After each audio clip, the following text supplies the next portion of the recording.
Today we will be going over everything you'll need to know for the all-new EV Silverado.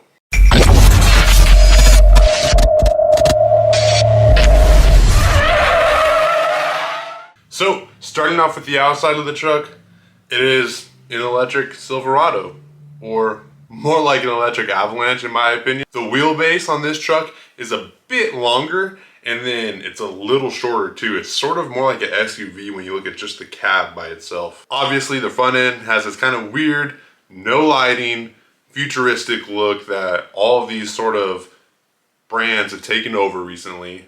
And then if you move on to the back of the truck, the taillights actually kind of remind me a little bit of the Escalades. Let me know what you think in the comment section. So, moving on with everything on the outside of the vehicle, let's make our way to the bed. In the bed of the truck, you got 3 power outlets, although I'm not quite sure what each one of those power outlets output is. And then you have sort of the gimmicky thing here, in my opinion, the midgate. Well, what is the midgate?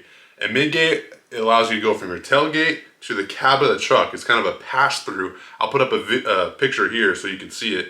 And then it allows you to store 10 feet in 10 inches. The midgate is going to allow you to fit anything within 10 feet and 10 inches. And then it even has kind of this really cool, convenient stopper there at the back of the tailgate to kind of stop things from falling out and maybe help you when you tie them down. I really like that feature. That's kind of neat. Also, something quick that I missed, it kind of has similar vibes to the Tundra rear bumper, but it still has that step that Chevy's kind of known for. So I really like that step. I'm not a fan of the bumper, but at least you didn't lose all your functionality there. Also with the midgate, you can completely remove the glass and kind of that middle panel right there to make it a complete pass-through. Moving on to the inside, this looks like the nicest interior that Chevy has ever made on any of their vehicles. I really like the white, the gray with the red stitching. It kind of complements that red beam that goes along the infotainment.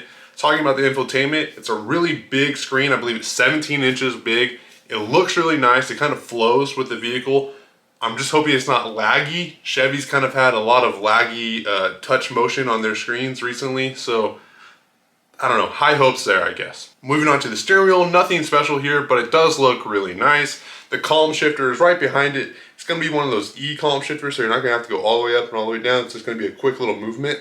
Moving on to the back seats, it looks like a lot of room here. Again, it looks really reminiscent of an SUV. It's got this big wide opening, and then with the lower roof and the farther back seats, it looks really nice. Although, with kind of SUV feeling with it, that's gonna come down to the consumer whether they like that or not. So, this EV Silverado is gonna have 664 horsepower and 780 pound-feet of torque.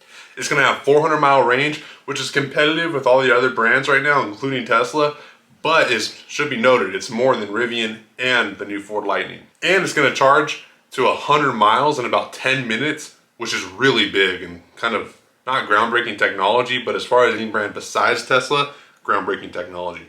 Now this beast is able to go 0 to 60 in 4.5 seconds, which is the exact same time as the Ford Lightning.